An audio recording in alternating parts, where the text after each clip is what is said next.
حضور نے فرمایا الدعاء صلاح المومن، دعا مومن کا ہتھیار ہے.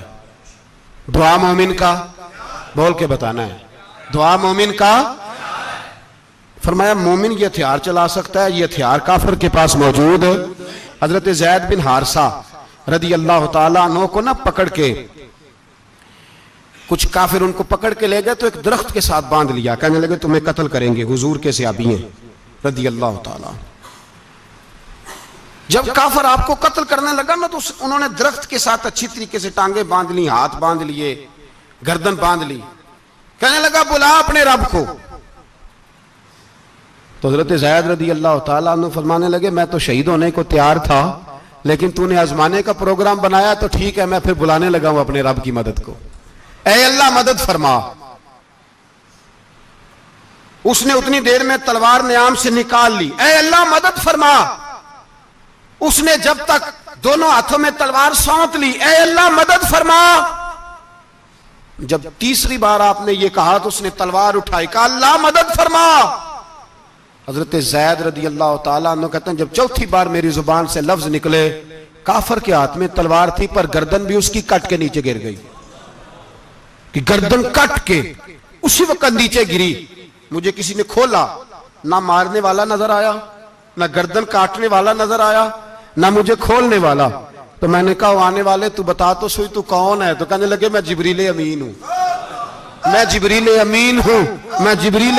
مجھے دشمنوں نہ چھیڑو، میرا ہے کوئی جہاں میں. مجھے دشمنوں نہ چھیڑو، میرا ہے کوئی جہاں میں ابھی پکار لوں گا، نہیں دور ہے مدینہ. کہا جب تو نے، حضرت جبریل کہنے لگے جب تو نے پہلی دفعہ کہا نا اللہ مدد فرما تو میں سدرۃ المنتہا پہ تھا، مجھے حکم ہوا جبریل دیر نہ کرنا. فرماتے ہیں جب دوسری دفعہ تو نے کہا نا اللہ مدد فرما تو میں 7ویں آسمان پہ تھا، اور جب تیسری دفعہ کہا مدد فرما تو میں پہلے آسمان پہ تھا. اور فرمایا جب تو نے کہا چوتھی دفعہ اللہ مدد فرما تو میں تیرے سرانے کھڑا تھا، میں تیرے سرانے. تو بھائی اب تو اجتماعی دعا بھی نہیں رہی ہماری، اب تو یہ والا سوتا بھی. اکبر الآبادی نے کہا تھا مصیبت میں بھی اب یاد خدا ہم کو نہیں آتی، دعا منہ سے نہ نکلی جیبوں سے عرضیاں نکلی. اب بھی ہم کہتے ہیں کریں گے بات، سفیر کو بلائیں گے، ہم نے کہا ہے اس کو، تو مان جائے گا وہ آپ کی بات؟ وہ بچے کاٹ رہا ہے تو اس کو گھر بلا رہا ہے. ابھی تک ایک اتنا سا سٹینڈ کہ ان کا جو دفتر ہے سفارت خانہ وہ بند کر دیا جائے، اتنی بھی توفیق نہیں ہوئی. کہتے ہیں ٹھیک ہے شور شروع ہو رہا ہے بس چپ کر دیں گے سارے. خدا را خواب غفلت سے اٹھو، بیداری حاصل کرو. اور کچھ نہیں ہو سکتا تو کھل کے دعا تو مانگو، ان کے لیے دعا تو مانگو. اللہ بڑا کریم ہے، وہ جب مدد کرنے پہ آتا ہے تو پھر بڑے بڑے کافروں کے مقابلے میں اپنے بندوں کی مدد فرماتا ہے. اور میں یہ پیغام دینا چاہتا ہوں عالم کفر کو بھی، یاد رکھیں رب کریم جب مدد کرنے پہ آئے تو اکیلے حضرت ابراہیم اور ایک طرف پوری ملت ہو تو اللہ اپنے خلیل کو بچا لیا کرتا ہے. رب کریم کی رحمت کاملہ جب فیصلہ کر لیتی ہے تو پھر نمرود جیسے سپر پاور طاقت کو رب کریم مچھر سے مروا دیا کرتا ہے. اللہ تبارک و تعالی، یہ تو مسلمان کا دعا والا سوتا ہی، وہ نکل کر خانقاہوں سے ادا کر رسم شبیری. یہ تو تب ہوگا جب خانقاہ کے اندر کوئی ذکر فکر عبادت ہو رہی ہو، اور جب وہاں حال ہی کوئی نہیں، وہاں تو رقص و سرور ہے، وہاں تو بات جھوٹی تعریفیں ہیں.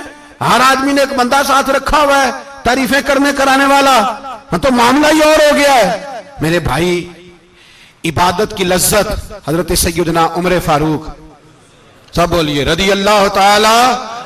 حضرت عمر فاروق رضی اللہ تعالیٰ عنہ کا مبارک زمانہ ہے.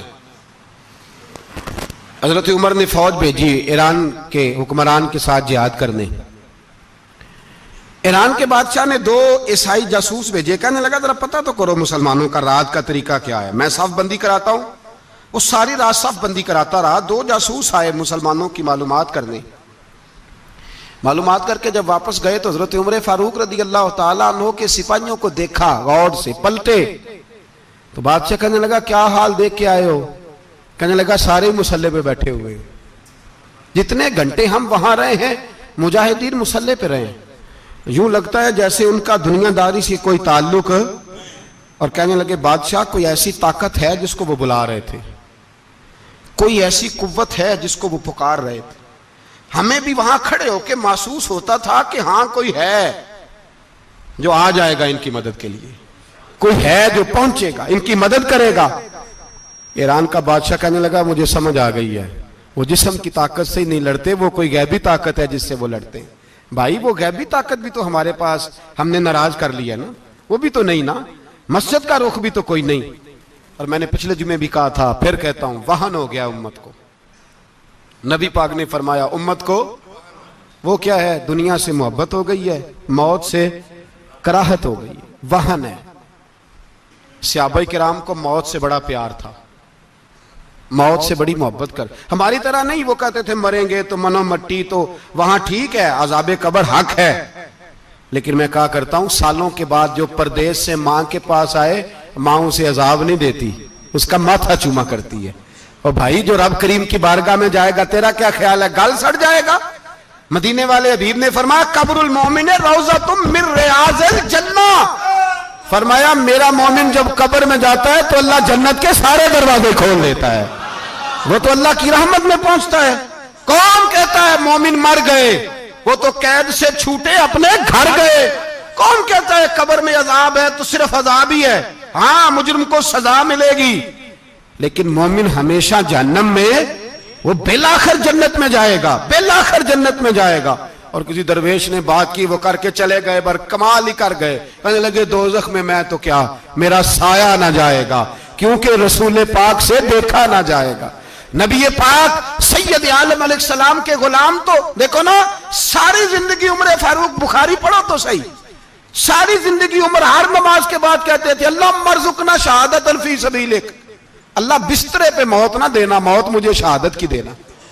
حضرت سیدنا مولا علی شیر خدا کرم اللہ تعالیٰ وجہ الکریم ساری زندگی کہتے رہے اللہ علی نے میدان میں عمر گزاری ہے، اسے شہادت کی موت عطا فرما۔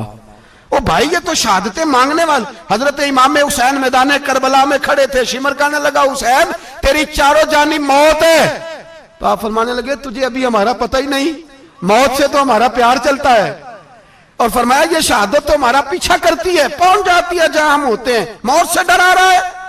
مسلمان کا مرنے کو دل نہیں کرتا، ورنہ وہ اتنی بڑی کوٹھی میں کون رہے گا؟ مرنے کو دل اس لیے نہیں کرتا کہ وہ جو 6 کروڑ 10 کروڑ ڈالر لوٹ کے رکھے ہیں، مر گئے تو کھائے گا کون؟ وہ فقیر فاقہ مست تھے، ان کا گھر ہی کوئی نہیں تھا، ان کے بینک بیلنس ہی کوئی نہیں تھے، وہ کہتے تھے گھر ہمارا ہے وہ جو ہمارے رب نے تیار کیا ہوا ہے، ہمارا بینک بیلنس ہے وہ جو ہمیں جنت میں جا کے ملے گا۔ ان کا تو یہ کھاتا ہی کوئی نہیں تھا، اس لیے وہ شہادت کی۔ حضرت عمر بن جموع رضی اللہ تعالیٰ عنہ میدان احد میں 4 بیٹے لے کے آئے۔ کتنے بیٹے؟ بول کے بتائے۔ 4 بیٹے لے کے عمر بن جموع آئے، اور خود ایک ٹانگ سے لنگڑے سے آبی ہیں، ٹانگ چھوٹی ہے، حضور کے سامنے کھڑے ہوئے کہا محبوبہ میرے 4 ہی تھے، میں 4 ہی لے آیا ہوں، قبول کر لیں۔ تو حضور نے فرمایا تو کیوں تلوار اوڑے آیا ہے، یہ تو نے کیوں گلے میں اسلحہ ڈالا ہوا ہے؟ کہا یا رسول اللہ میں نے بھی تو جانا ہے نا۔ تو حضور نے فرمایا 4 بیٹے جو ہیں۔ تو حضرت عمر بن جموع نے بات کی، صحابہ کہتے ہیں ہم لبوں سے مسکرا رہے تھے، آنکھوں سے رو رہے تھے، کیا عجیب انداز ہے۔ حضور نے فرمایا عمر 4 بیٹے جو آ گئے تو تو رہنے دے۔ تو حضرت عمر رو پڑے، کہنے لگے محبوبہ کیا لنگڑے جنت میں نہیں جائیں گے؟ کیا حضور میں لنگڑا ہوں تو میرے لیے جنت کوئی نہیں؟ میرے حبیب پاک سید عالم صلی اللہ علیہ وسلم نے فرمایا عمر تو ضرور جنت میں جائے گا۔ کہا محبوبہ پھر بچے بعد میں جائیں گے، میں پہلے میدان میں جاؤں گا۔ ایک بی بی 4 بیٹے لے کے آئی احد میں، کہا محبوبہ کل کمائی تھی میں لے آئی ہوں، میرے پاس کوئی اور شے ہوتی تو میں بچا کے نہ رکھتی، بیٹے دے کے نا حاضری لگوا کے تو واپس دروازے پہ لے گئی۔ تو حضرت سیدنا عبداللہ ابن عمر فرماتے ہیں بی بی بول رہی تھی تو میرا جذبہ جہاد بڑھ رہا تھا، اپنے بیٹوں کو کہنے لگی میں تمہیں حضور کے پاس چھوڑ کے جا رہی ہوں، جب تم میدان میں گرو گے تو میں تمہیں دیکھنے آؤں گی، دیکھنا تمہاری پشت پہ کوئی زخم نظر نہ آئے، جتنے تیر کھانے ہوئے سینے پہ کھانا، جتنے تلواروں کے نیزوں کے زخم برداشت کرنے ہوئے یہاں کھانا، پشت پہ زخم نظر نہ آئے۔ حضرت عبداللہ ابن عمر فرماتے ہو بی بی کی گفتگو میرا جذبہ جہاد بڑھا رہی تھی۔ ایک بی بی 3 سال کا 4 سال کا بیٹا لیے رو رہی ہے، احد کا دن ہے، سہیلیاں پوچھتی ہیں تو کیوں روتی ہے؟ وہ کہتی ہے دیکھو میرا خاوند بھی بدر میں شہید ہو گیا، بھائی اور باپ بھی، دل کرتا ہے کوئی جوان بیٹا ہوتا تو آج مصطفیٰ کے ساتھ اسے ہی بھیج دیتی، کوئی جوان میرے پاس ہے ہی 3 سال کا تو کیا کروں؟ 3-4 سال کا بچہ کیا کرے گا؟ پتہ نہیں کیا دلیل آئی، اچانک اٹھی، بیٹے کو سینے سے لگایا، کپڑا ڈالا، مسجد نبوی پہنچ گئی۔ حضرت بلال کہتے ہیں مجھے ملی، کہنے لگی بلال مجھے پتہ ہے حضور تیاری کرا رہے ہیں جنگ کی، پر 2 منٹ اگر میری ملاقات ہو جائے۔ بلال حبشی کہنے لگے حضور ہم ایک بی بی ضد کر رہی ہے۔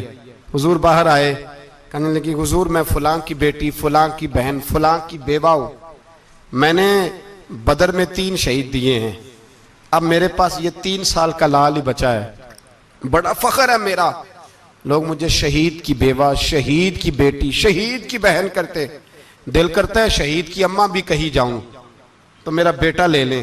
سیدنا بلال کہتے ہیں حضور مسکرائے، کہنے لگے یہ 3 سال کا نونہال کیا کرے گا؟ کہتے ہیں اماں کا عجیب جذبہ ہے۔ کہنے لگی محبوبہ سنا ہے اسلحہ بھی تھوڑا ہی ہے، ڈھالیں زیادہ کوئی نہیں، میرا بیٹا ساتھ رکھ لیں، جب آپ کی طرف کوئی تیر آیا نا تو میرا بیٹا ڈھال کے تو اس کو ڈھال بنا کے آگے کر دینا۔ محبوبہ ڈھال تو بن ہی سکتا ہے نا۔ حضرت بلال فرماتے ہیں مصطفیٰ کریم نے فرمایا جا میں نے قبول کیا، قیامت کے دن بیٹا گھر لے جا، جب تیرا نام پکارا جائے گا تو شہید کی اماں کہہ کے پکارا جائے گا، جا تو گھر لے جا۔ کہتے ہیں چلتے چلتے ایک غریبنی اور آ گئی، اتنی سی اٹی بان کی، اتنی سی۔ بلال حضور سے ملاقات ہو جائے گی، نبی پاک آ گئے تو کہا محبوبہ یہ غلبہ اسلام میں میرا بھی حصہ ڈال لیں۔ حضور نے فرمایا یہ کیا ہے؟ کہنے لگے حضور خامن فوت ہو گیا، اولاد اللہ نے بے نیازی سے دی نہیں، سویرے چرخہ کاٹ کے رزق حلال کھاتی ہوں، میرے پاس نا یہ اتنا سا بان ہے، ایک گھوڑے کی لگام بن جائے گی، محبوبہ حصہ تو ڈال جائے گا نا دین کے لیے، میری قبولیت ہو جائے گی۔ میرے حبیب نے ہاتھ اٹھائے اور دعا مانگی، کہا اے اللہ جتنا تو میدان کے مجاہدوں کو اجر عطا فرمائے اتنا اس غریبنی کو بھی عطا فرمانا، اتنا اسے بھی دینا۔ بھائی یہ جذبے تھے، یہ رنگ تھا امت مسلمہ کا، اس لیے کافر گھر میں بیٹھ کے کانپا کرتا تھا۔ اب اسے پتا ہے یہ اے سی والی کار سے نہیں نکل سکتے، اسے پتا ہے کہ ہم نے انہیں بوتل پہ لگا دیا ہے، اب یہ پیپسی مرینڈا اور یہ پی کے کھانے کے ساتھ تو یہ مست رہتے ہیں، اب یہ نہیں نکل سکتے گھر سے، ہم نے انہیں ان چیزوں پہ لگایا ہے جو ان کے وجود کو کھوکھلا کر رہی، اب کیسے میدان میں نکلیں گے؟ وہ اس لیے نہیں ڈرتا کہ وہ تیری آسائشوں، تیری زندگی میں آنے والی سہولتوں سے آشنا ہے۔ موت بستر پہ بھی آ جاتی ہے، لیکن جس کو میدان میں آتی ہے وہ ساری زندگی زندہ رہتا ہے، وہ ساری زندگی زندہ رہتا ہے۔ بھائی مرنا تو ہے، لیکن اگر زندگی دین کے کام آئے گی تو امر ہو جاؤ گے، بچ جاؤ گے۔ ہمیں رنگ دیا ہے قرآن پاک نے، محمد الرسول اللہ والذین معہ اشداء علی الکفار رحماء بینہم۔ پہلی بات یہ کہ کافر کے لیے سختی کا جذبہ رکھیں، نرمی اتنی دیر جتنی دیر اسے دین کے قریب کرنا ہے، لیکن اگر وہ بغض دکھائے تو اشداء علی الکفار، اور مومن کے حق میں رحماء بینہم۔ اور پھر فرمایا مدد بھی مانگو، تراہم رکعا سجدا یبتغون فضلا من اللہ ورضوانا، رکوع کرو، سجدے کرو، مدد مانگو، اور زندگی سے پیار نہ کرو اس لیے کہ جانا تو ہے، جب وقت آئے تو پھر شہادت سے پیار کرو، پھر سامنے کھڑی جنت سے پیار کرو۔ اللہ کی بارگاہ میں یہ التجا ہے، اللہ عالم اسلام کے جوانوں کے دلوں میں حضرت سیدنا امام حسین کے جذبوں کی خیرات عطا فرمائے۔ آخر دعوانا ان الحمد